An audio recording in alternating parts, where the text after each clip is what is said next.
Bueno, bona nit. Avui tenim la gran sort de tenir l'Stephen amb nosaltres, que considero que és que considerem tots, suposo que és un gran arquitecte, que avui ens presentarà els seus últims projectes. I volia donar les gràcies a la col·laboració que hem pogut arribar amb l'ETSAP, amb el taller d'Arquitectura i Tecnologia, que dirigeix el Jordi Ros, per poder organitzar aquesta conferència aquí al col·legi, que s'ha combinat amb una estada a un taller aquest matí a l'Escola d'Arquitectura. Breument vull fer un repàs de la trajectòria professional del nostre convidat, que és l'Stephen Bates, que és juntament amb el Jonathan Sergison, soci fundador del despatx Sergison Bates, fundat l'any 96 a Londres. Va obrir un segon despatx a Zurich l'any 2010. És un dels despatxos més destacats del Regne Unit, que desenvolupa gran nombre de projectes internacionals que van des de la planificació urbana fins a la rehabilitació en edificis públics, edificis d'habitatge i també habitatges unifamiliars. També fa edificis per tercera edat i centres cívics. Han guanyat nombrosos premis nacionals i internacionals, entre ells el Premi Erich Schelling i la medalla d'or Heinrich Tessenow. El Stephen imparteix classes a l'Architectural Association de London, al ETH de Zurich i a Lausanne, també a l'Escola d'Arquitectura d'Oslo i a l'Escola Superior de Disseny de Harvard. Actualment és professor d'urbanisme i habitatge a Múnich. Amb el desenvolupament de projectes i a través de la docència ha explorat aspectes pràctics i teòrics sobre la construcció de la ciutat i la domesticitat i ha escrit extensament sobre la relació entre les dues escales. Jo crec que el despatx del Sergison Bates, un dels aspectes més interessants és aquesta relació entre l'edifici i la ciutat i el treball de la petita escala de l'espai públic respecte a l'edifici tant públic com privat.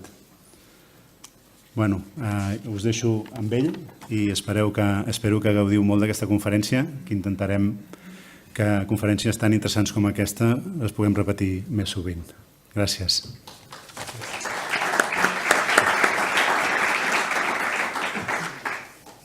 Thank you very much. Thank you. Good evening, everybody. It's strange sitting down, but I know that's what you do here. So I'm going to sit. But actually, it helps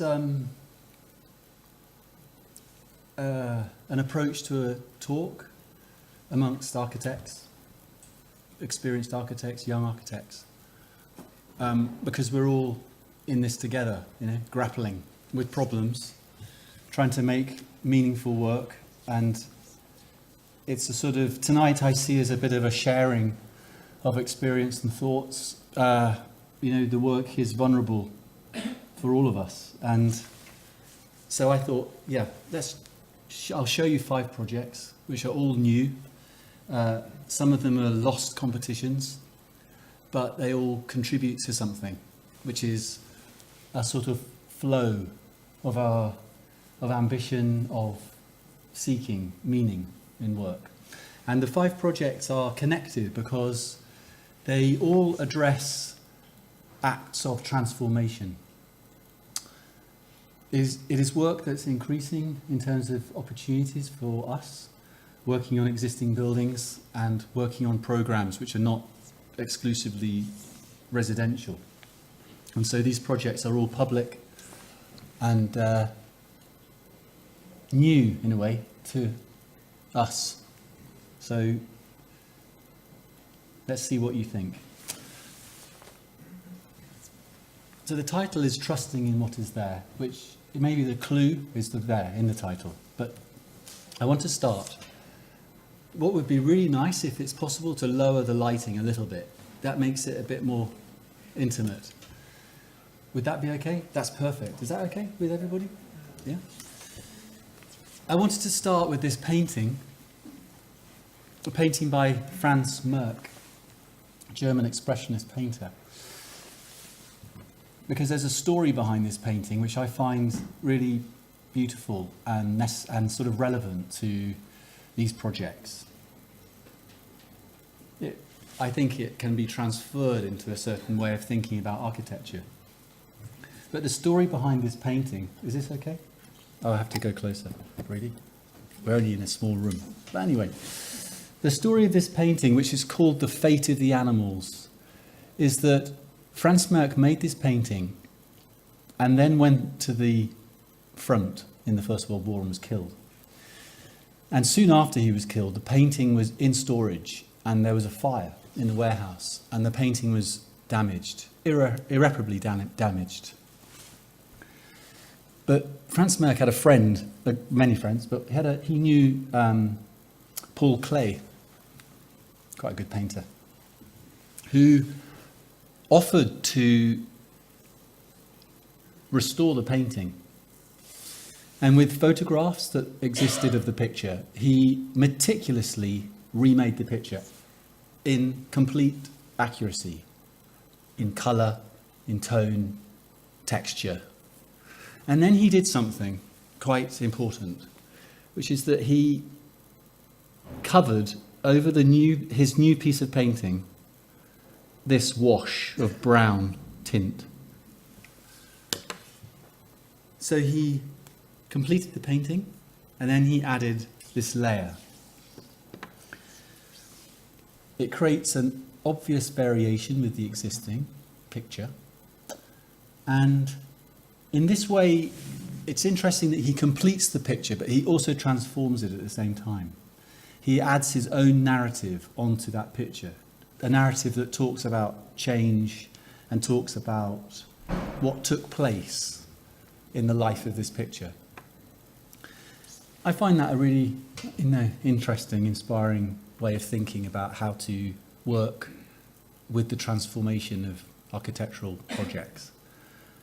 I think to myself that it's possible to work with an economy of means to transform what exists with deft, accurate hands, to make new things out of things that already exist, and allow the existing to grow, to transform into something else. It feels like, in my opinion, a rather appropriate strategy as a sort of act of resistance within this 21st century condition we find ourselves in which the world lives beyond its means. It lives in denial of any environmental reality. And it requires, in my opinion, as architects, for us to try and establish a conceptual position within that reality. And it requires us to go beyond the urges of modernism towards autonomous form, to work with a more inclusive approach to form and to language, and to integrate the narrative of past and present, and in this way bring the previous lives of existing spaces into an inextricable embrace with the present. And with that in mind, here are a few projects. One of them's built, which is this one. And this is in London, in the East End of London. It's called Hult, which is the family name of a Swedish global company that provide education, primarily language education. But in this particular case, this is a business school, undergraduate business school, their first, in fact, undergraduate business school. And they have locations around the world, but their business strategy is not to buy buildings, but to take long leases, long rentals of existing buildings. I think it's a kind of Swedish caution, they can extract themselves quite easily, maybe. And they were attracted by this collage, this kind of chaos that you can see in this image, of an existing listed brewery building, which I don't need to point out, a tower that was built as a sort of developer-led residential tower with tiny rooms, student living, and a bit of an old fragment of the old courtyard into the brewery, and then a developer-led, non-client, a sort of speculative-led office building, more recently, as you can tell, with the fashionable wooden louvers And all of this, plus the shop fronts at the front, which are truly awful in their detailing, constitutes a site.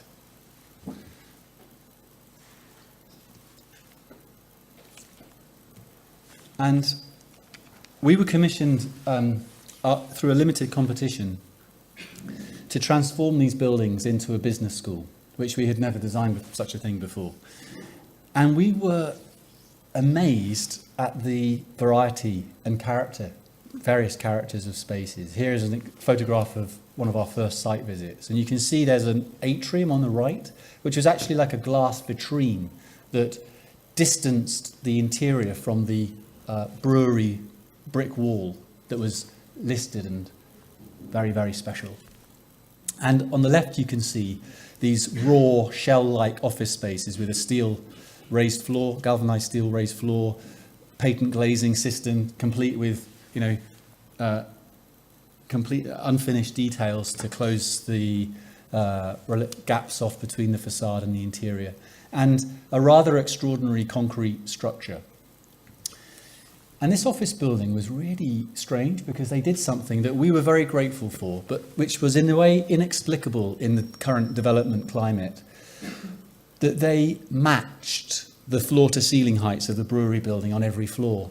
I mean, this brewery building from the 19th century, it included 5-metre ceilings in some cases, but went down to 2.5-metre ceilings. And the office building just matched those.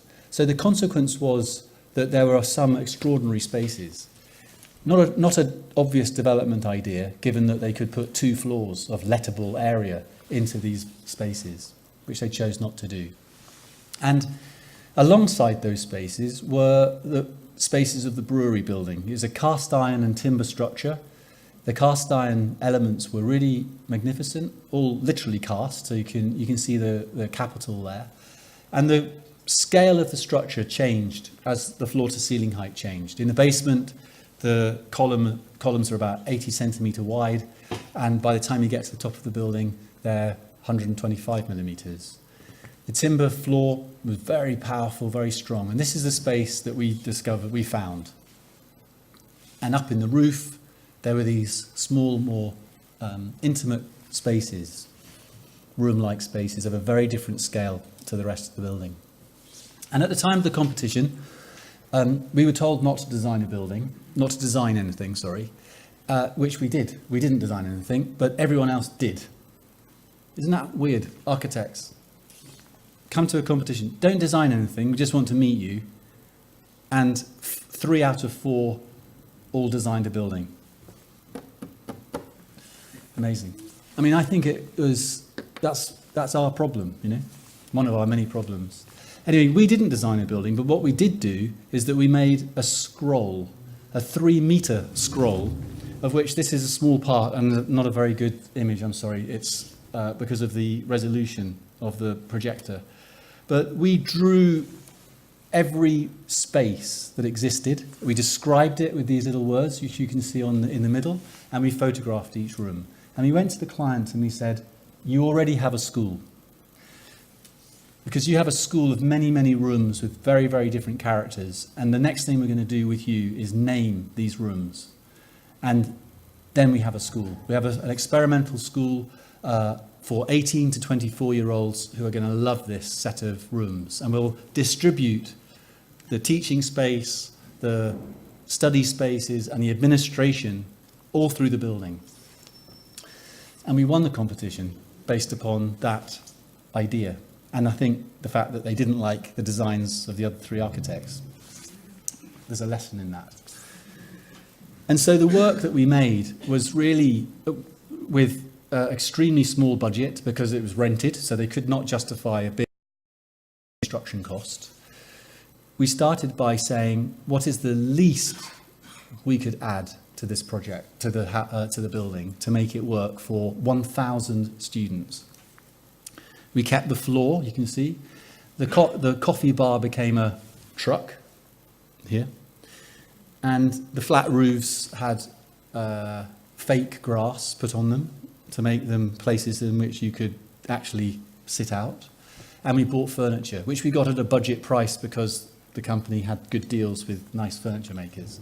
And we added infrastructure.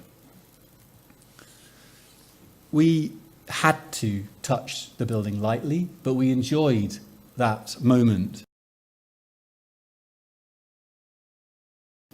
which you have to have within an assembly of existing glazed, double glazed windows, allowing the surfaces to sort of exist as a collage, but making certain decisions which are to do with scale and composition, of course. Like, this is the existing floor, and we added a template which we sprayed, which gave a very large expanse of concrete a scale that was based upon this offset, or in fact diagonal grid.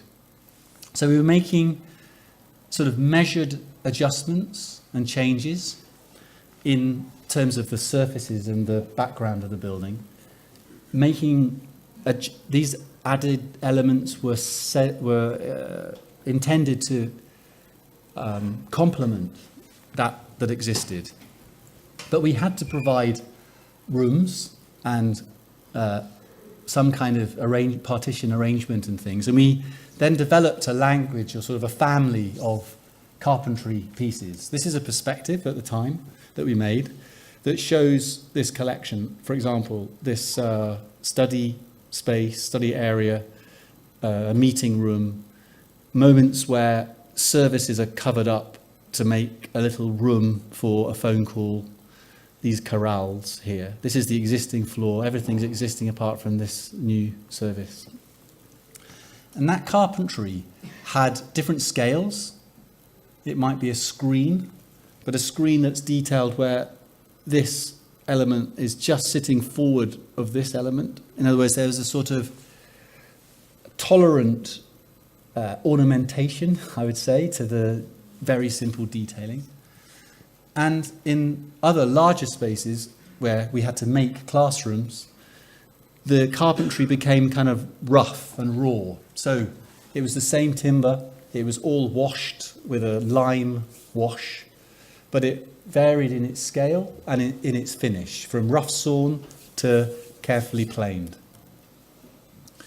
And this is a view of the building as it was finished. This is a classroom. You can see that the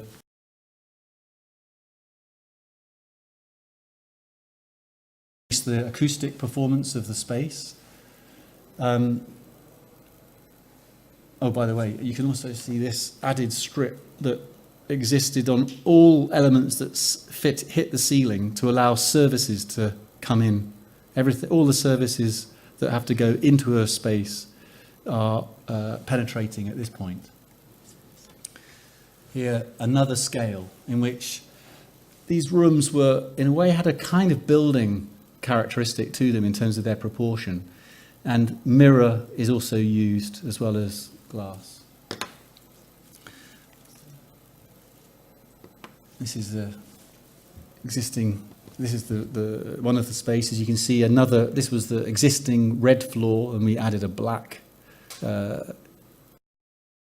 And in certain details, working with a graphic designer, Graphic Thought Facility, who are wonderful, interesting people, we also developed a language of lighting or ornamental features that were fragments, remembrances of what actually happens to buildings which are left, that they grow.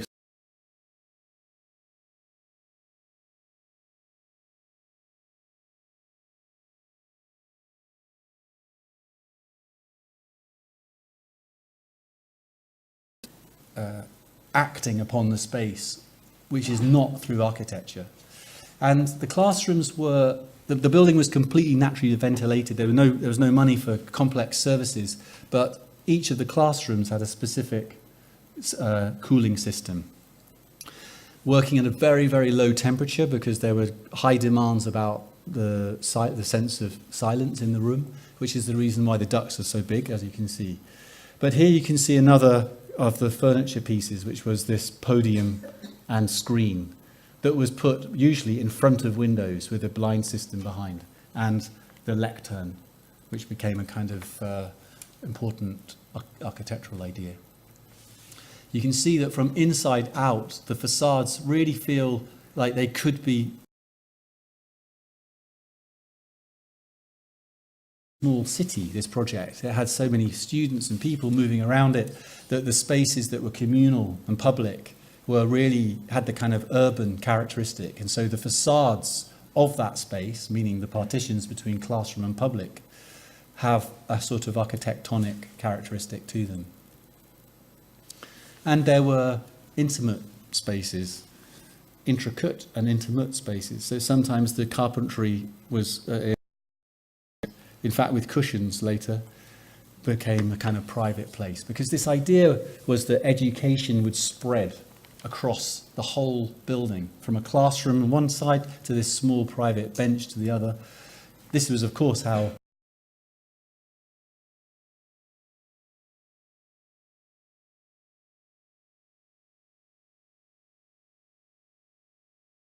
the new staircase. The two existing staircases were inside the brewery building and they were invisible. You had no idea how to move through the building. So we made a decision to replace that vitrine that you saw in the first image, take it away, and in that void, place a staircase.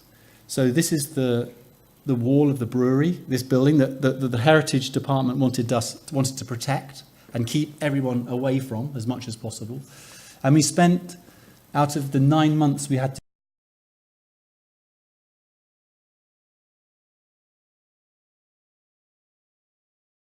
people close to this heritage feature. But the staircase became another set of rooms. You can see from the section here, that the elevation here, that landings were extremely big and relationships between landings and ceilings was considered in a way that created intimacy within the grandness of the space. The cross views diagonally and horizontally were very, in a way, were part of the experience of the staircase, just as the soffit of the stair is also.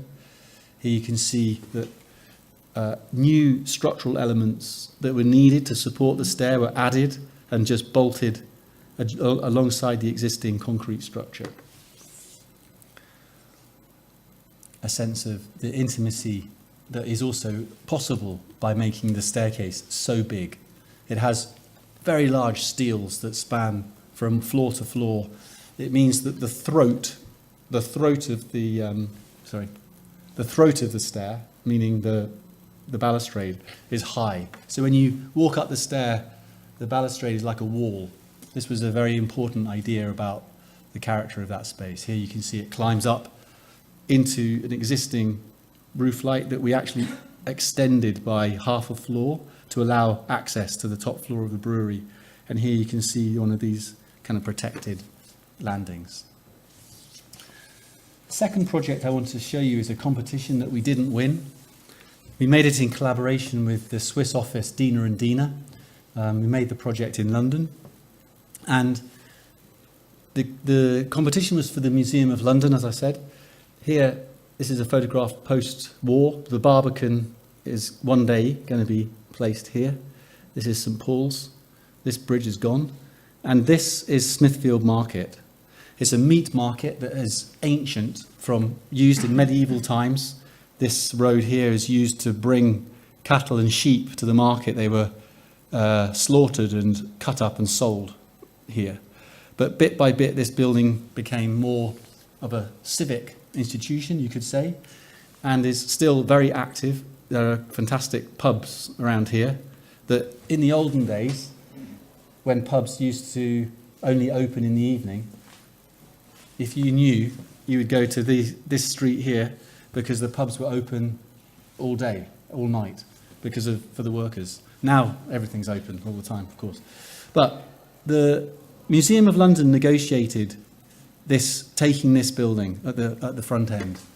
And it was a really kind of crazy idea, but an inspired idea, because they understood that as a museum, but a Museum of London, so sort of an anthropological museum, there were potentials in integrating the museum with a working building. But the existing building is, the the front building, which is not used now, and therefore easily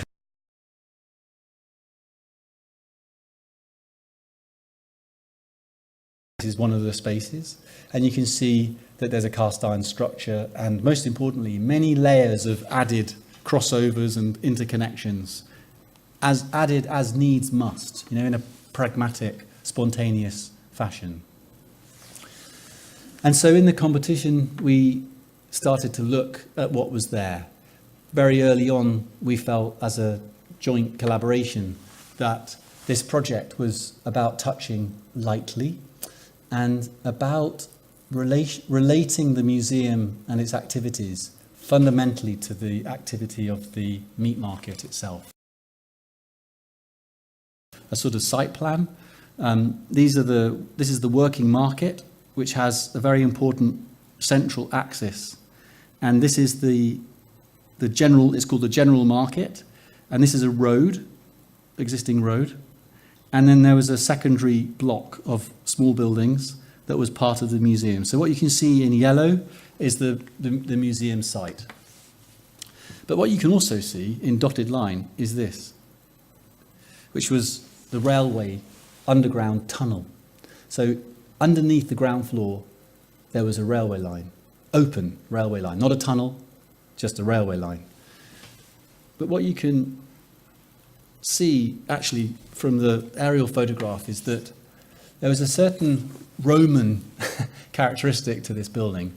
We referred to Cardo and Decumanus as an organizing idea, and this set us on a road to at one level integrate the new museum through its fundamental geometry, connecting the museum movement to the buyer's walk, so-called buyer's walks, because they walk down with their trolleys, buying and selling meat.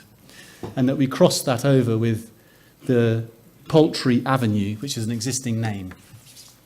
And that space became the arrival space to the museum.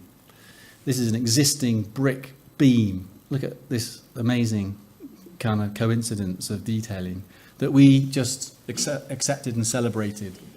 But the entrance, therefore, becomes a street that's open in the day, can be closed on certain occasions, but as a space, it's a sort of active semi-indoor, outdoor space in which you can go left into the general market or right down a staircase into the temporary galleries, which I'll show you in a minute. And you can see on the floor that light is filtering through the floor. So on the left-hand side, that view is from here looking this way. You enter a kind of deep threshold of spaces, ticket collection, into the general market itself. And the market is like a donut. It has spaces all around it that are actually shops that face out. And we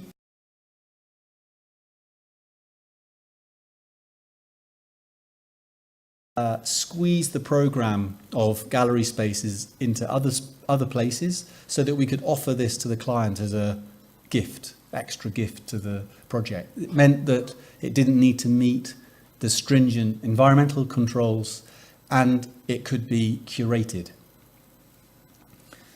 And its intention was to leave it, in certain cases, add paint, but otherwise to leave it as a space as found. And on the first floor, you can see these windows and the exhibition space extended around the first floor through a series of small. So this is the existing space, and you can see really very little has changed. To be honest, I'm not so happy with the perspectives because they look too clean. It wasn't the intention to make it all sort of sparkly white. But you can see that the idea really was emerging from historical photographs and understanding that exhibition space could be curated and designed with a strong affinity to the secondary and tertiary furniture elements that were added over time in the space. And indeed, one of the exhibitions we suggested that could open the building was Boltanski's Lost in Munich, in which, I don't know if you know this wonderful piece of work, that he went to the lost and found department in Munich and agreed that he could borrow everything that was handed in, and then he exhibited it. And our idea was that the same thing could happen here in London. So just on the first floor, the sort of donut that wraps around this space, which has complex level changes, the exhibition space, small rooms, intimate spaces, would be enveloping the centre, and the storage spaces that fed the shops would continue below. The idea of animating what was effectively an inward-looking space by populating the edge really came from an observation of the existing condition. That is, now these are all boarded up, but in the olden days, this was a very important kind of threshold, and you could say shop front to the market itself. And so here's a section. There's the railway. This is the street, Poultry Avenue, sorry. You go down an escalator into the temporary exhibition, which is underneath this market, because we were given the basement. So this is the temporary exhibition, and this is down into the permanent exhibition.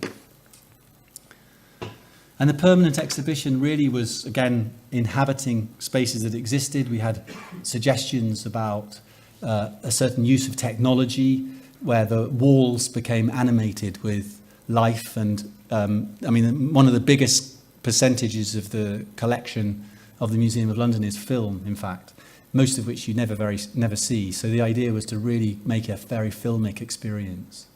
And the idea of vitrines that had come, of course, from our colleague.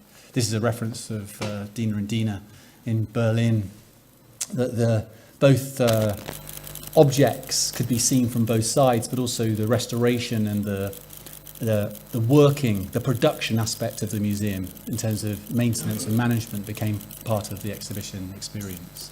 Here, the basement, so the stairs come down to the temporary, and the stairs come down to this very extraordinary set of concrete and brick volumes with a railway line visible, particularly visible from the auditorium. There was a window placed here. So the underground train would go past. It was accepted that the auditorium would be affected by a rumbling. And here you have ideas about how the spaces could be organised, the existing vaults. And here the complexity of this extraordinary situation. Really, the invention that came out of solving the site itself became, the powerful idea of the project. But when you touch lightly, and yet you need to make a civic destination, and if you're architects like we are, who have problems with the idea of icon making, we had to somehow make this visible at a kind of wider urban scale.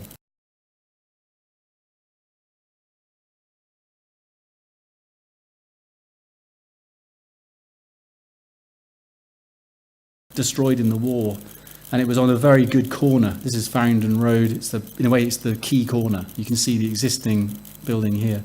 And what we did was we worked with iArt, a Basel-based lighting designer, to come up with this sort of 3D visual LED installation that can work during the daytime, that you can see things in the day. You can hear, here you can sort of see an example of how there was a sort of curatable billboard.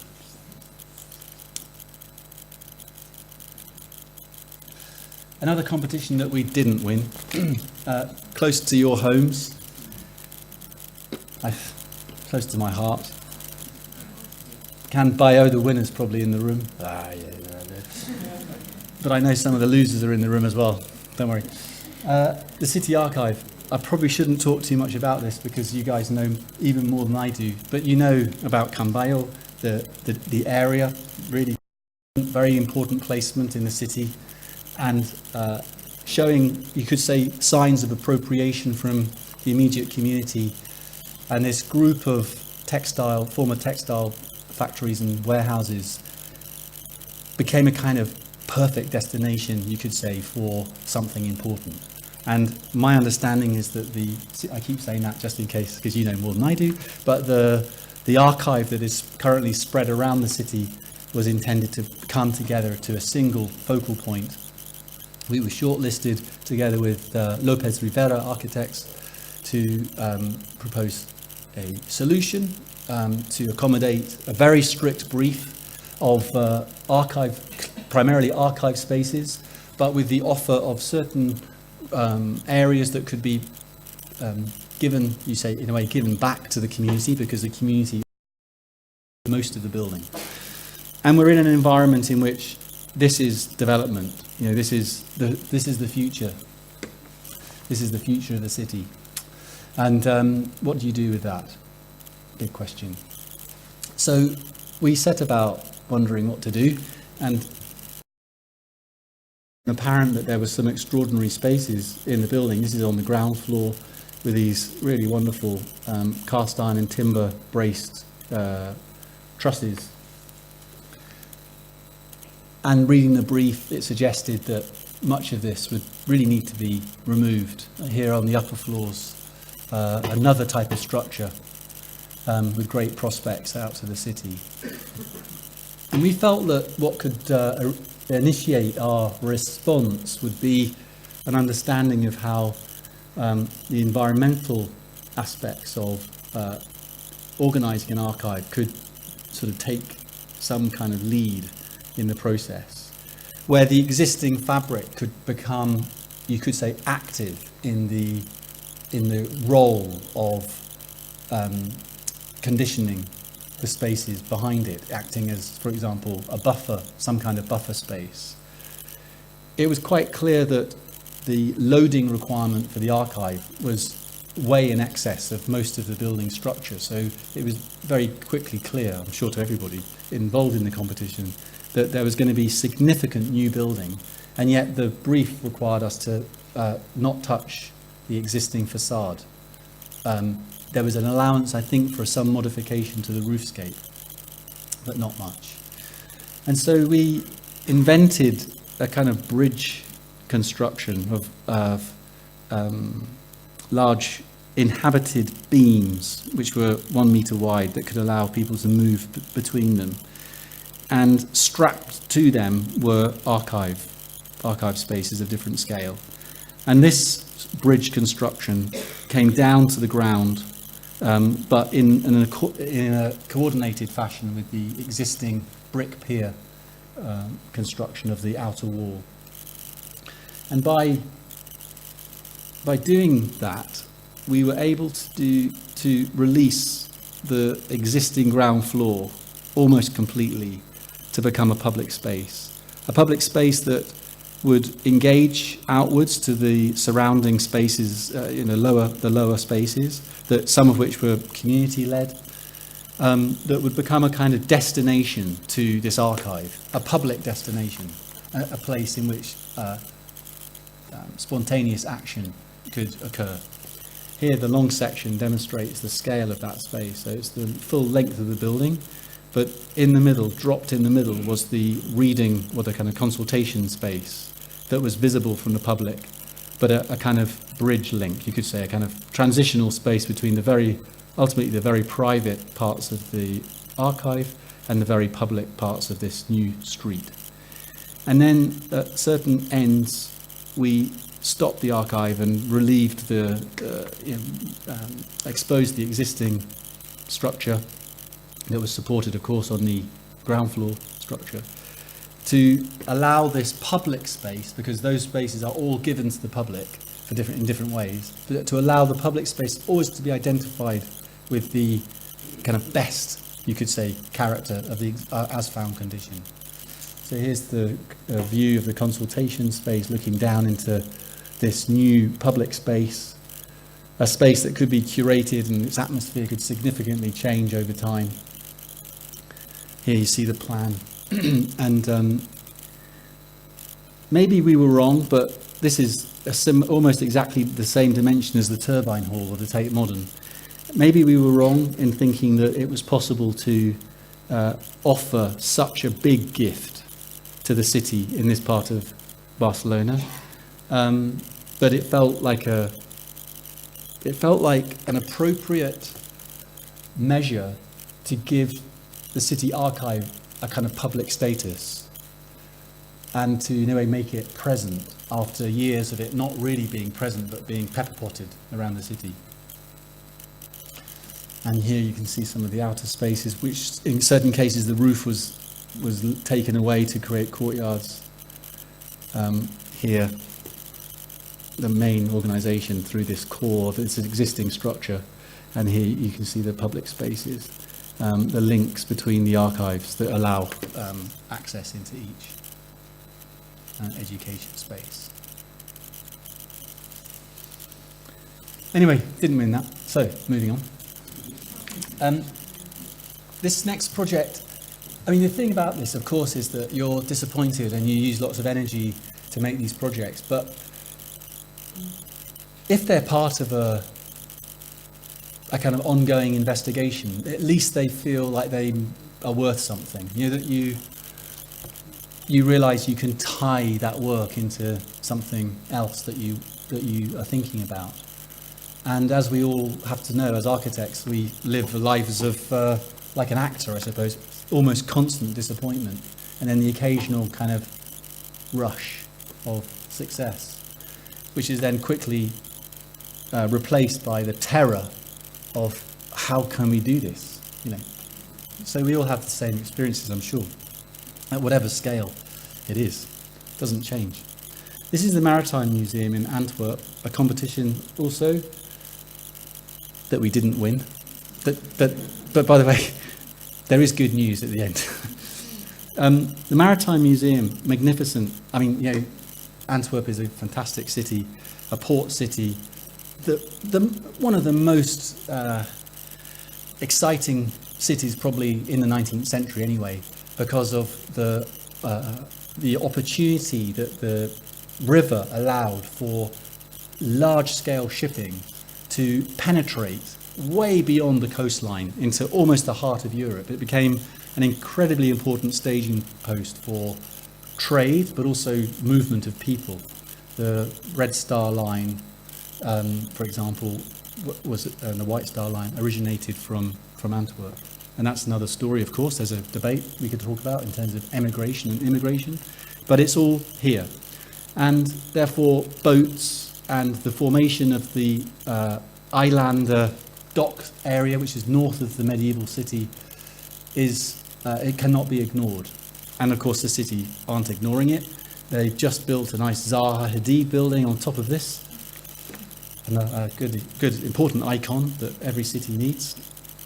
And they have decided that the next project would be using these buildings to make the new Maritime Museum.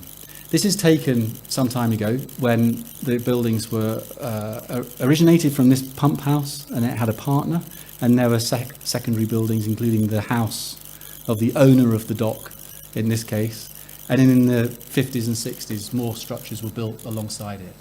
And it's just very interesting for us to document the process from 1895 through to now of how these buildings have evolved, because it raised what we felt was an interesting heritage argument. You know, the instincts of the Heritage Department was to select what was good and say that's important and we need to keep it, as opposed to understand that actually everything was legitimate and everything had heritage value. And we wanted to kind of confront that point by at one level. And the second thing that we wanted to address was that on visiting the buildings which are in occupation and in use, and partly were intended to continue, the atmosphere of those spaces was, you know, memorable. It was visceral in the sense of its noise and its smell and its character. But the buildings themselves were rather low-key, you know, many prefabricated buildings.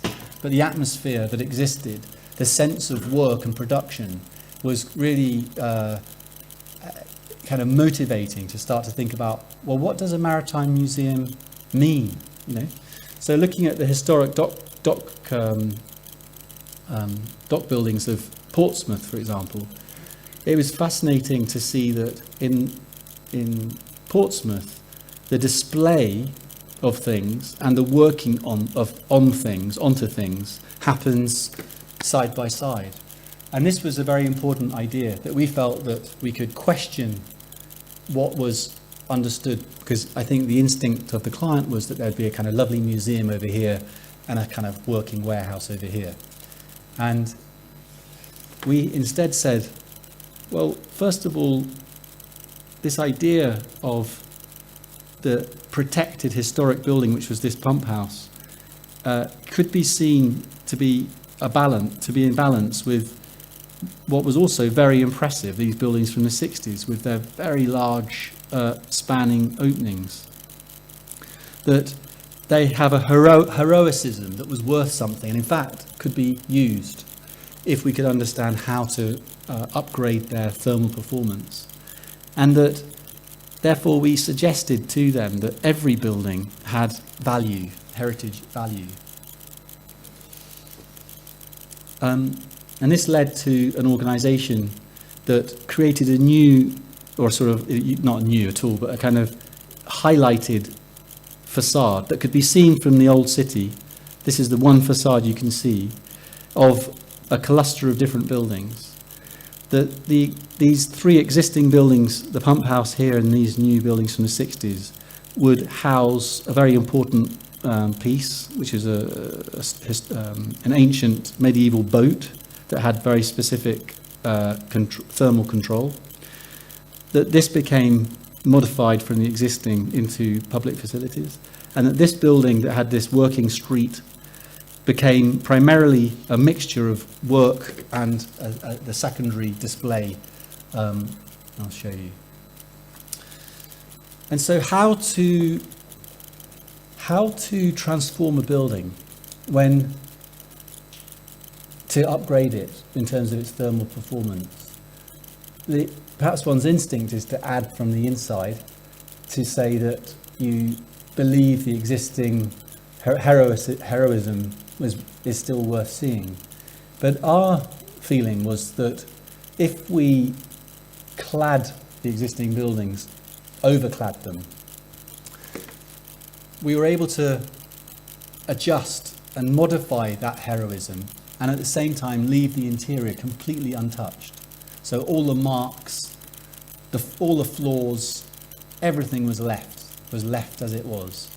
And so we adopted ideas that came from the shipbuilding industry of welded panel construction, to overclad the building next to the pump house, the three buildings next to the pump house, in such a way that the detailing rhymed with the cast iron framing of the pump house in a way that created an ensemble. Everything was steel clad, or steel clad. Here is the entrance space off a new bridge link that comes from the ferry, the little water ferry, or a walk from the centre. And the buildings become a kind of cluster of similar geometries. You could say that that kind of big scale 60s starts to become modified. Here you can see the view from the canal, the main canal side. There's a sign. But then, in a way, the transformation, the appearance, the visibility of the museum remains an ensemble of equal parts. And then we put one part of the exhibition space in a little structure that sat on a barge.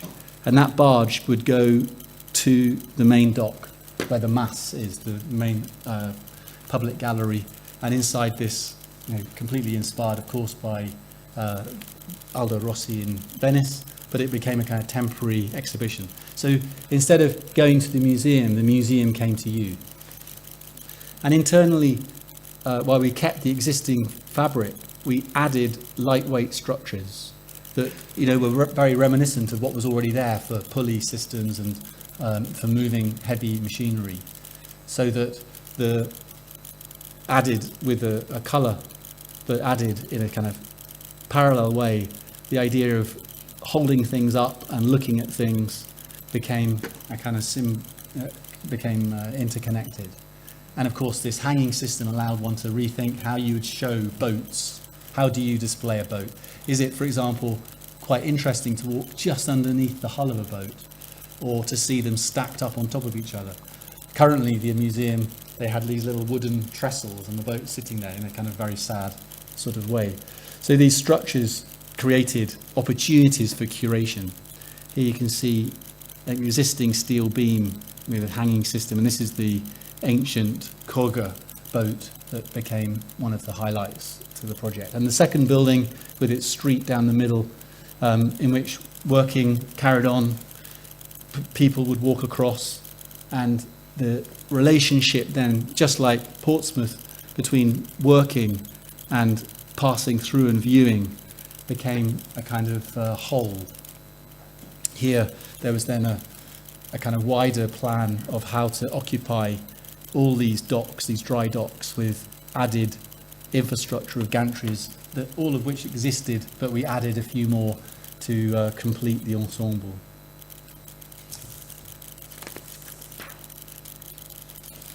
So we made that project and we really were excited. We made it, by the way, in collaboration with Noah architects from Brussels, who are good friends of ours. And the interview went really well, and we were like, oh my God, yeah, we really could get this. Yeah. And we'd also submitted another project, which was this project. And this is the canal, the Canal Pompidou Centre of Brussels. And against all our expectations, we didn't win the Maritime Museum, but we won this one, which is probably okay in the end. So I'd like to show, this is the final project. I hope I'm not overrunning, but I'm sure I am. But just tell me to stop if you have the courage, and I will.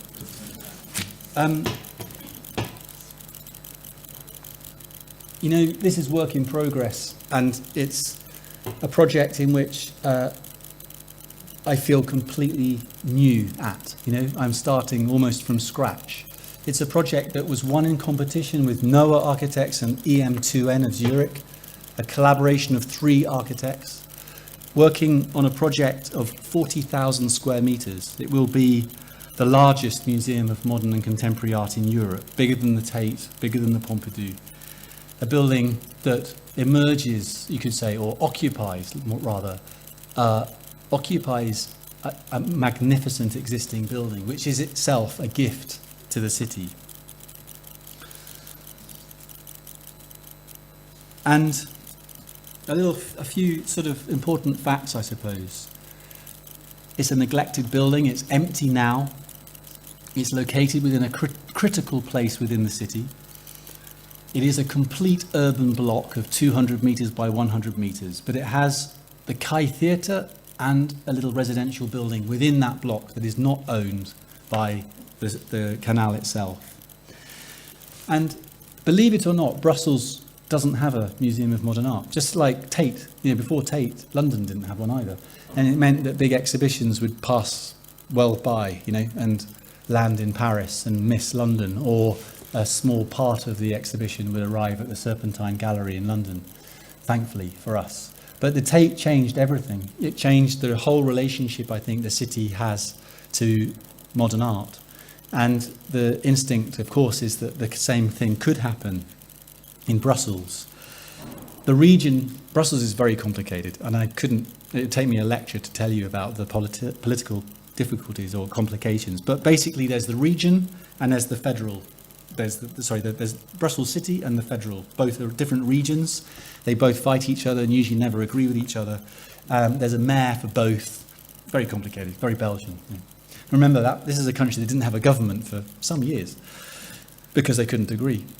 Maybe that's going to happen to my country. It's on its way. But the Brussels region has no collection. And the federal region has a collection, but it's in storage, and it can't agree with the Brussels region about how to present it. And so what came about through political manoeuvring was the Centre National d'Art in Brussels bought the building and entered into an intriguing collaboration with the Pompidou Centre in Paris. Now, many of you know that the Pompidou, like the V&A or for sure in London, has a sort of outreach policy. You know, it's building satellites around the world. partly to allow more space to show its huge collection, and partly, I'm sure, for power. But this relationship is a bit different because Yves Goldstein, the director, the project director, who used to be the officer to the mayor and then turned to culture, negotiated a 10-year relationship with the Pompidou, in which there would be a kind of common learning. There'd be the region itself could learn from the Pompidou could display their work, and after 10 years it would be finished, this relationship. And by that time the hope was that, in this case, the canal would have built up its own collection and would be able to operate independently. So the existing building is a rather neglected, overclad many times. It was, my first visit, it was still a working garage. But it sits, as I say, in this critical space in the city, very close to the centre, and part of what we call the Canal Plan, which was a regeneration project instigated by the Bouwmeester in Brussels for a sensitive redevelopment of this canal edge, a 14-metre long canal, that is primarily of workspace, and the Bouwmeester is very keen to try and keep production and work going in the city centre, and as many of you know, that's under threat, or almost lost to many cities in Europe, including London, in fact.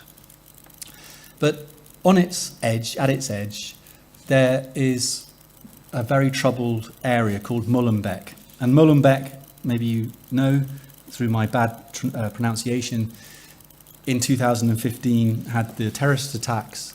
It's a municipality that has 40 to 50% unemployment, and it's regarded slightly as a no-go area. And yet, it's a very exciting place to live. Here's the canal. Molenbeek is here, and in fact, it forms what is understood as the Port Croissant area. Here, this is the building. This is the city centre, the canal, and Molenbeek is emerging behind these corporate office buildings on the edge of the canal. It turns into a sort of primarily migrant community. But it's a community and an edge that's also, of course, full of potential, and in fact, in different times of the year becomes a focal point for public events. In the summer, the canal is, they add sand to the edge, so it becomes a sort of beach in the Paris kind of a way. And it has a sort of vibrancy that the director of the canal felt was really had great potential in terms of how to place this new, in his mind, cultural institution. The canal has a long life, this is in the middle of its life, where the new raised highway was built that's subsequently been removed, that changed the characteristic and, in a way, the public character of this important showroom. In other times of its life, it was it contained, or located next to it was a helipad. But it's really known, and it came about in the 1930s as the main showroom, or the main headquarters of Henri Citroën. So he built the building with, futuristic ideas of heroic modernism in his mind. This was a building of great expression that at its head would be this cathedral of glass in which he would display his beautifully made cars, selling them to the public, and behind there would be a process of manufacture, that the goods would come in at one end, the materials would come in at one end, and the finished car would drive out at the other. It was a sort of idealistic idea of transparency and openness that was kind of intoxicating to many people, of course, many architects as well, who set about making this kind of supposedly transparent architecture, glass, but a lot of structure, of course, to hold it up. But the idea of the horizontal was very important also, that the showroom and its relationship to the low part behind was an important part of the composition. So the museum the garage originally was a single floor height, the workspace on the ground. And over time, in the 50s, I think, a platform was added to increase the surface area for workspace. And it became, of course, what that did was create more complex spaces, more variety of spaces. It wasn't one big cathedral with a shed roof. It became a set of more complex spaces. And it was a building that was well known because it was built very, very quickly. Apparently the roof structure was built in 6 weeks out of prefabricated pieces. This is a building, as I say, of 40,000 square meters, but it's built almost exclusively out of small elements. And what you find now is a super large space under a magnificent roof. The platform, which we eventually later in the competition called the piano nobile, brings you close to the roof. You could say, imagine walking into a cathedral and you look up and in the shadows is this magnificent roof, but the piano nobile sort of elevates you and your relationship to the roof becomes transformed. The quality of the light is extraordinary. And all around the building there are these memories of its former use, only recently former use. The ramps that link the ground to the piano nobile are car ramps. The smell of rubber and the marks on the ground are ever present. And John Hedjuk describes these kinds of spaces as places that the lives are always existent. As he described, the house never forgets the sound of its original occupants. And that quotation was brought to us, to the table, by Anna Wiebroek. And you've heard me mention her before, but Anna Wiebroek is a wonderful set designer from Düsseldorf, a magnificent set designer, very modest and very insightful. And it leads me to tell you about the team, because the team was 3 architects, but from the very beginning, we had this idea that it would be a kind of forum of people, of critical friends. It included Peter Kahola-Schmal, the Architecture Museum director, because one thing I forgot to tell you is that the program is Museum of Modern and Contemporary Art, the Siva Architecture Museum, and a cultural centre together. So there is already a collaboration between the museum and the Architecture Museum. Anna Wiebroek, as I say, Anne Ponteny, who is a curator well known in the Belgian art world, and many, many more. These voices in the design process became very important to sort of feed the imagination and shape the project. And what emerged was this idea of what we described as radical optimism. Not just a trust in the building, but in the people who use it. We kept talking about trusting in what's there. We wanted to make a building that honours the public. It was a tribute to the idea of the users of the building, that through that act of that tribute became a kind of celebration of the city.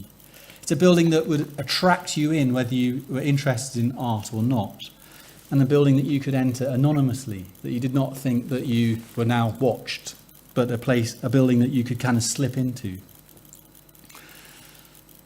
I mean, this notion of inviting and encouraging people to walk into the building, whether they were interested in art or not, it was really central.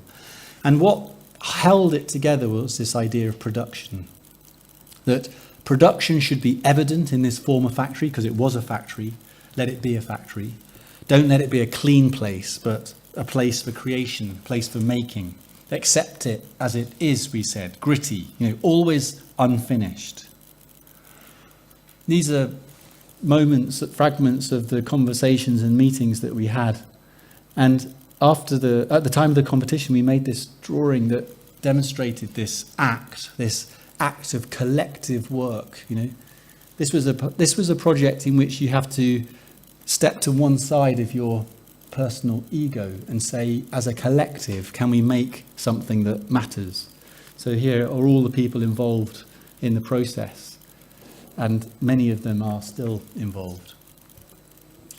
And this was always more than a museum to us. It was why we called it a stage for Brussels, with an art museum at its heart.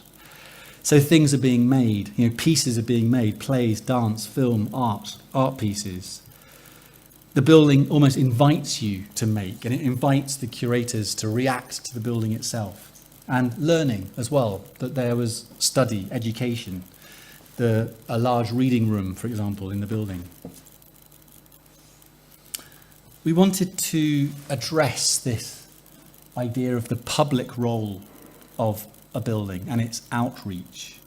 A need for a redefinition of what the museum could be. Tate changed everything, but what do you do next? Where do you go? Where do you take the museum from there? You can learn a huge amount from Tate Modern, for sure. This idea of a significant public realm within the building itself. But interestingly enough, the art is rather separated. For good reasons, we can understand that. Could we go beyond the deer, in which the kind of rawness and the exchange between the space and the work becomes so palpable and powerful? Could it go beyond this idea that maintenance and restoration was going on in front of your eyes, but somehow behind a screen, so for protected? It was always, yes, acts of work were going on, but what would we do with that relationship? And projects that you may not know, but I recommend that you look it up, but the Buddha Centre in Kortrijk, in which workshops and workspaces accessible and usable by the visiting public within the building. What could we learn from that and take that forward? What could we learn from certain artworks, like the work of Molly Goddard, that is completed by those who visit the building and visit the work? In this case, they continue stitching into her extraordinary 10-metre high dress pieces. And what could we learn from other wonderful architects like Lacoton Vassal in Lille, with this idea of a sort of spontaneous action? How can you make performance space versatile and in a way non-programmable? And from the RCA, how can this sense of active work become an integral part and a visible part of the building itself? High ambitions, and obviously we haven't finished the project, so you can just go, yeah, words. But they're words that stay with us every meeting that we have. And bit by bit, I hope we'll get somewhere towards, turning those ambitions into real moments. But this is a view of the overall block. You can see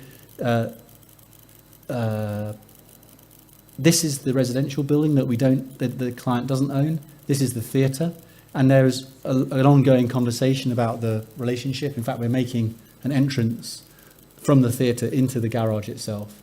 This building is going to be demolished, but it currently is the site of our office in the building, and the client's office, in fact. And here you can clearly see the idea of workshops, and I'd just like to outline some of the key ideas, which in the competition, of course, have to be slightly crude. You have to say things simply that can be understood by politicians and architects. So when I look back on it after already some months, the project itself is, of course, becoming rather more refined and more complex and elaborate. And when I looked at these slides the other day to prepare this lecture, I was sort of a bit embarrassed at how simple they were. But, I don't have other images to show you yet. But the idea first was that the symbol of the building was already there. It was the showroom. That it became the gateway, the front door, and the showroom itself. The shop front itself. It was a point of integration with the urban fabric in front of it, and it was through this space that we could weave the project into the city. The showroom was never completely realised, and it felt to us that it was possible to interpret that as a way of sort of completing it. Everybody knows in Brussels, everyone knows the Citroën through this building. And in a way, it was a symbol of progress and optimism, and now could it be a kind of public symbol? The second idea was to build upon the existing horizontal band by extending it to complete like an enveloping arm, set of arms, an embrace, you could say, complete the building itself by remaking a facade where the existing building is demolished, and allowing a new relationship, a tying of the workshops, figuratively on the outside of the building, to the showroom itself, extending this horizontal dream. You know, the horizontality comes from the 30s idea. But could that ribbon do something? Could it be something? And internally, the overriding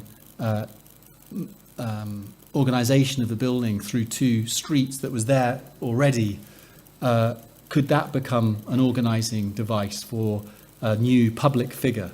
A public figure that operates at two levels. Like you can see with these ramps, it's like a kind of hammock between long connections, 200-metre long connections, 100 metres here, offering new different entrances, multiple entrances to the building. And, you know, this is a building that could not, of course, accommodate the needs of a contemporary art museum.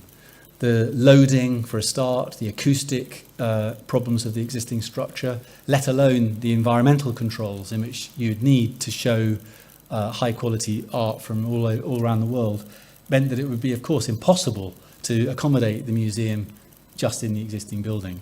And so what we proposed was three additions, insertions, which were at the time understood as almost like buildings in themselves, that became very precise and specific to certain uses.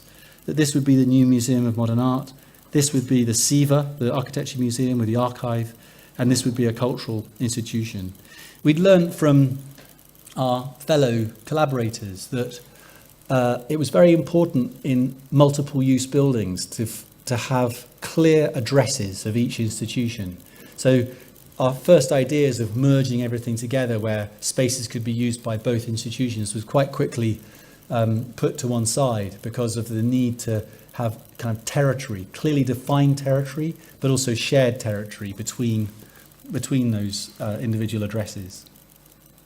And the fifth idea, which was the fundamental one, was to infiltrate the building wherever possible with ideas and facilities that allowed things to be made. So places for production. Production, you could say, should be everywhere. And we felt this was a good way of interacting with the neighbourhood, to reach out and to draw in. They provide unprogrammed space for exchange, multi-purpose workshop spaces, for example, spaces for informal artistic creativity. Site-specific works could be used here. Informal circulation spaces and foyers could be made.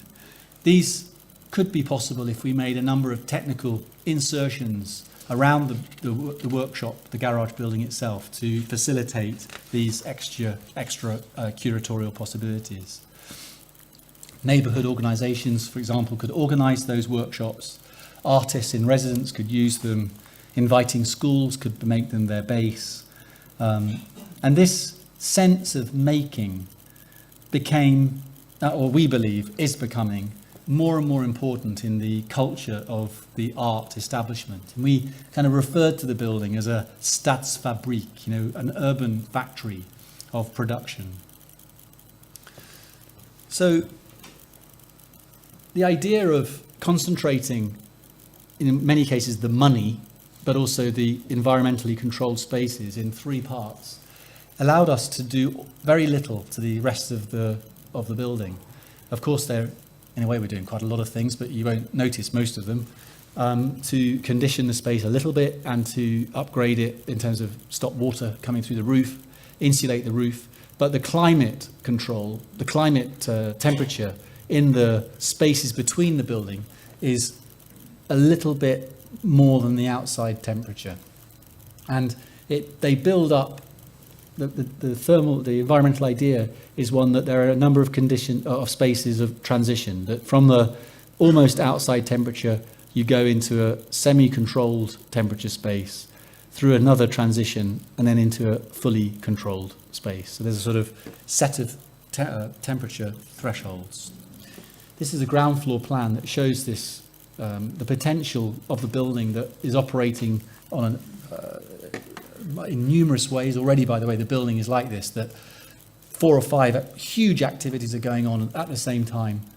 And the drawing was intended to demonstrate this public character of the street from the canal, which is likely to be one of the main entrances. Also, one could enter from here. In the future, it's possible that this entrance will become more important. And the third entrance comes into what we call the nave from here. So you can walk into the showroom, but the showroom is really seen as a public ground, place to walk across, but also you can close it off and it can become a place of activity. And on the piano nobile, the idea of territory and wandering becomes very important, that it's possible to walk around the building through numerous ways. And it's important in such a big building with such large scales of movement spaces to also provide intimate kind of found spaces. That, for example, we've just reduced in width to make it even narrower. And it's important that as you get to know the building, you can move through it in ways that you know and the public, the first-time visitor, wouldn't know. You know, you begin a relationship with the building itself. Here you can see a long section with the showroom with added floors at one end only, but the rest of the showroom is left open, and these existing ramps that in one case has a travelator attached to it, to one side, and it rises to the piano nobile, which is this first floor platform. And emerging through the roof are these 3 volumes that come to create a kind of ensemble of structures over the top of the garage. And in fact, if I carried on drawing, the buildings that exist and are being built become also part of that landscape. Here's a view of the nave, which gives you a sense that this is a 200-metre long view. The sides of the volumes become curatable surfaces. This is something that we learned from talking to people at the Tate. But what's beginning to emerge now in our work is a kind of breaking down of the reading of these as independent volumes. And I think it's getting really a lot more interesting. Here you can see the possibility to curate that space. And on the street, between the canal and the main street, the workshops on the ground floor, the reading room on the first floor, a space that can be many different things, from a market to a venue for music. And at the point of cross between the nave here and the street, there's a sort of heart moment, a heart point. And we also are discussing the possibility to add what we might call polychromy to the existing roof structure, that as we clean it, we have to treat it in some cases. And we're reminded of the great exhibition, what you know as the Crystal Palace, that the photographs and images you usually see are black and white, but actually the roof structure was very subtly painted, one surface, one other surface. And it was done to exaggerate the sense of depth and complexity of the structural elements. And we're working with an artist on that at the moment. But for us, the idea was that this is a building that could also be, you could be alone in. You know, it could be an empty space, one visit, and of course another. It becomes a venue for a large-scale exhibition. In 3 places, the facade opens up through a new sliding glazed element.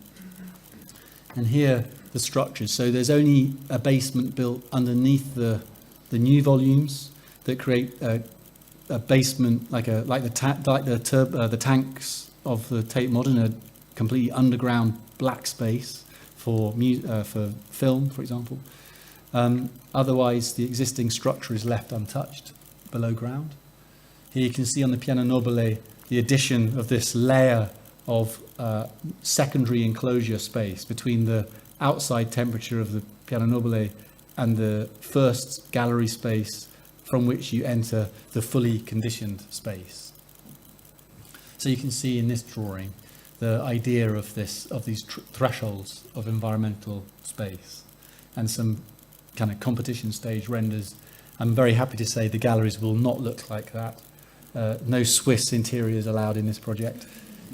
This is the the Architecture Museum, the reading room.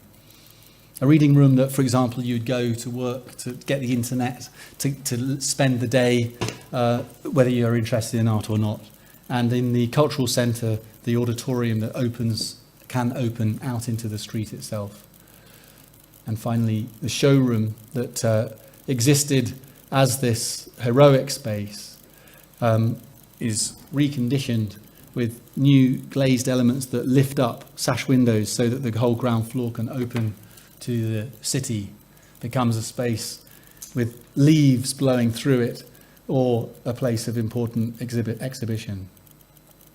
Here's a detailed view of this ribbon that we have actually adding a layer on top of the existing ribbon and working with art to make this curated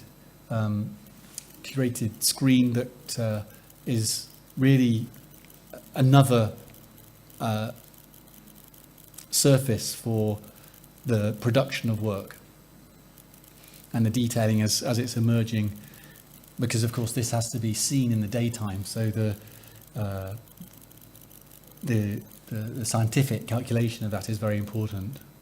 These are the guys who worked on the Kunstmuseum in Basel with the Christen-Gantenbein building that you may know. Here you can see the reconditioned and remade facade and an idea of outreach that's part of the process of construction. This is a building that will never close, and right now we're already working in the building, and our drawings are beginning to emerge as we're beginning to document the existing spaces. And the Pompidou have already installed the first exhibition. This is the Atelier Canal office space, in which we're working diligently with 9 people in the office. And what's interesting is that the model we've kept downstairs, it's a really horrible model, by the way, sorry, but we had to make it very quickly because we had this model for the competition, and the director, when he chose us, he said, "Your model's too small, I need a really big model." And we had a week to make this really big model, so anyway, it's a bit rubbish. Anyway, but it sort of already has to be useful. So we're using it to test things, but of course we're surrounded by the public. So we go and have critics, surrounded by people who are sort of joining in, you know. And we're beginning to ask ourselves, what is the condition between the existing fabric and the elements of new surface? Here you can see Mark Tuff from the office talking to an assistant in this public space, which, you know, is a very important part of this idea, political idea, that the work of this building is a public act and everything should in a way be on display. It's quite difficult to design like that, but so be it. And now we're beginning to look more microscopically at the elements. What can we keep? What do we have to get rid of? What opportunities are there to touch the building as lightly as possible and to enjoy the kind of spontaneous action of 60 years of architects being nowhere near the place? And the building opened in the summer, and it became a test bed. It is already a test bed for us and for the client to understand how the building could work. Would it be 24 hours a day opening, for example? And it's proven to be extremely helpful to have the building operating now and trying things out. It helps us understand the problems of overheating, for example, in the building, and the issues of acoustics. And we take lots of pictures whenever we see people making things to show to the client, to make them realize that this is a really good thing. And in the existing showroom, there are really wonderful temporary film exhibits. The relationship between the work and the space, you know, becomes very powerful, very resonant. And it will, of course, affect the collection that Canal gradually builds. Here, a piece of performance art, Shavasana. And so we carry on with this building. We carry on trying to trust in what is there, trying to learn from all the disappointments of lost competitions and the learning from the position of the beginning, because, you know, I'm not an expert in museum design, but like any of you here, it's quite nice to design a museum. So how do you do it? You know, 25 years of practice, we must be able to do it. It's just, how do we do it? And this is a kind of ongoing exploration, which I really hope you all agree is the life of we as architects, to continually educate ourselves and to investigate opportunities. Thanks. Thank you.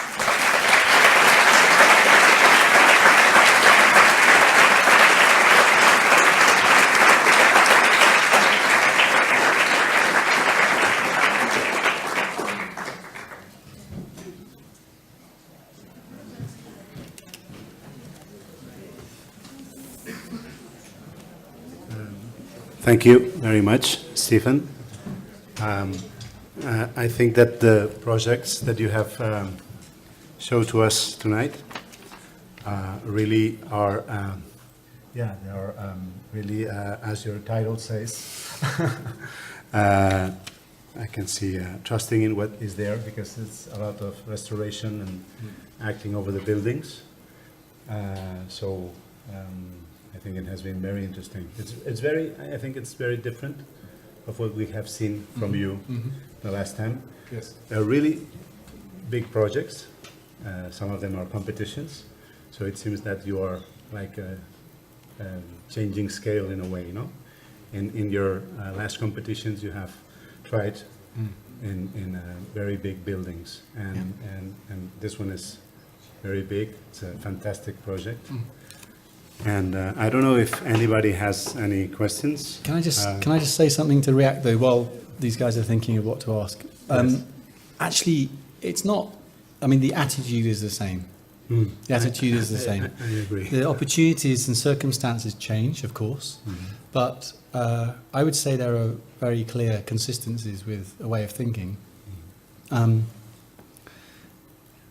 An idea of mediation, you know, ideas of tolerance. You know, we were writing about tolerance in 1997, and we're still working out what tolerance can mean as an architectural concept. So I believe there's very much a continuity, but you're right that the scale of the work is changing and the public nature of the work is changing, which is exciting, of course.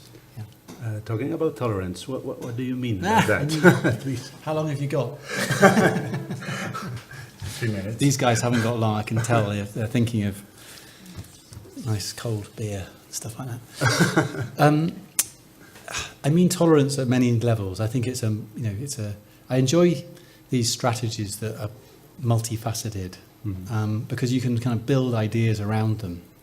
But I mean, tolerance emerged originally for us as a sort of way of legitimizing our work in the UK, where the construction was very often very low quality, and an attitude to modernism was, because in the days of Prince Charles, you know, there was, and before the Tate Modern, there was no belief in, or no support in ideas of modernism, and so we were trying to work with at the scale of a detail, you know, that nothing, you know, it's not going to line up. You know, we're not. This isn't Switzerland. You know, joints don't line up. So you know they're not going to line up. So why draw them?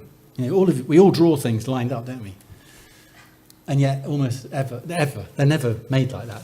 So what if you already know they won't, and so you start designing details that nothing ever lines up? For example, I mean, I'm being simplistic, but I'm trying to make a point that tolerance becomes a kind of concept, a framework in which to work.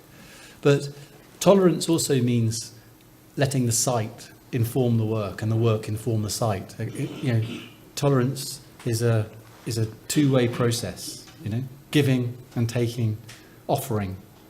And I think that is can be addressed therefore at an urban scale and a detail. And this is what tolerance meant in 3 minutes. That's super interesting. Thank you. I don't know if anybody wants to ask anything. I think maybe the students who I saw today could give me a critic. Come on.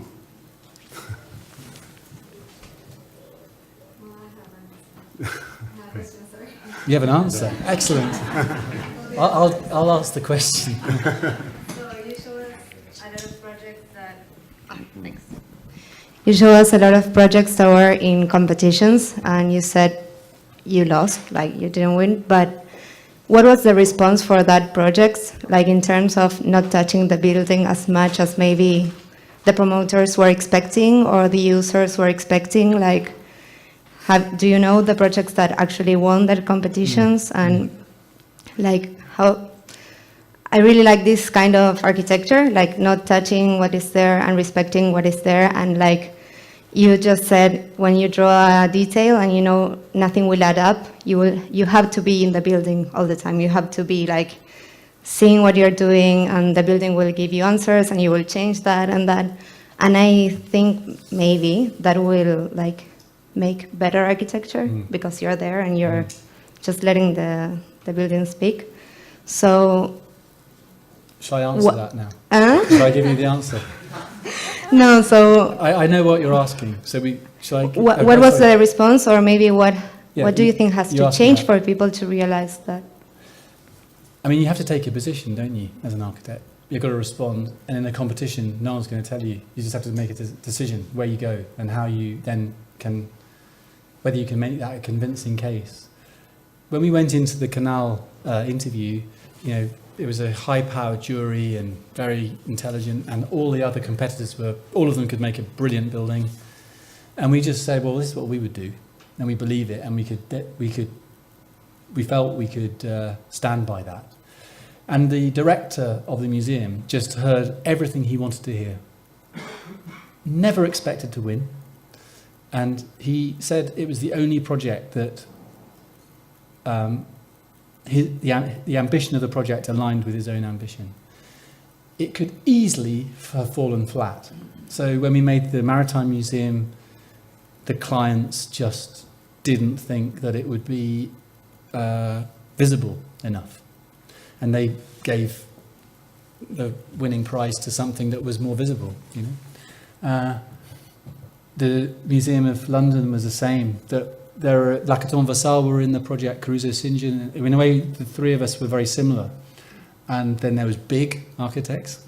Theirs was a bit less subtle.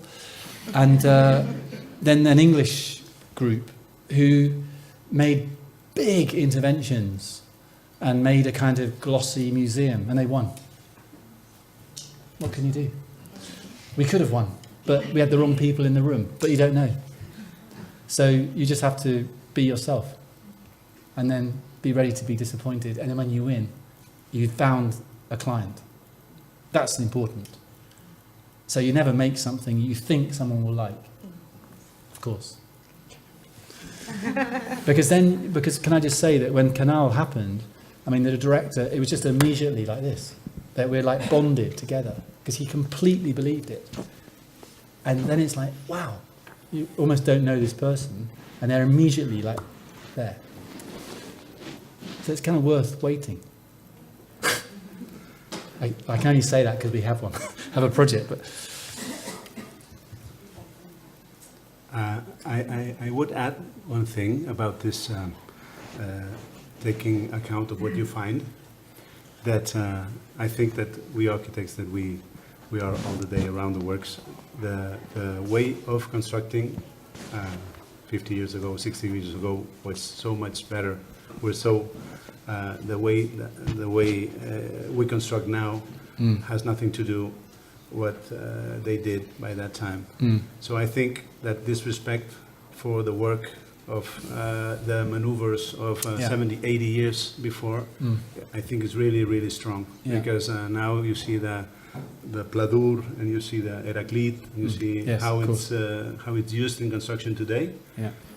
And when you see an old building from the 30s, from the 20s, from the 50s, even from the 70s, you want to keep it because acoustically, thermically, are very good. So of course, I mean, construction every detail, you see the hand of someone there. Now it's much more industrialized. So I think this affects also to what we see when we see an old building, and that intention of respect a lot of things of what you find because it's more artisanal in a way. I think as we know, construction has been de-skilled. It's become a product-based, non-educational based, non-artisanal process. And what I'd like to do, if I invited back, I'll do a lecture which is called Made by Hands, because it's a constant conversation that we have of developing strategies within this world of construction, in which you can you find ways of explaining and displaying the work is made by hands. And sometimes you have to have tricks. You need to invent ways of it feeling like it's made by hands and having an authenticity. It's a slightly weird, like you have to kind of force the concept of that to make the work feel authentic. It's really strange, but it's necessary in my opinion. I've got to work out how to explain that properly, but next time. Yeah.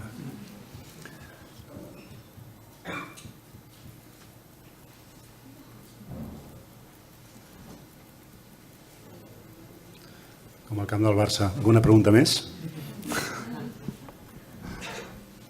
Haurem de dir gràcies.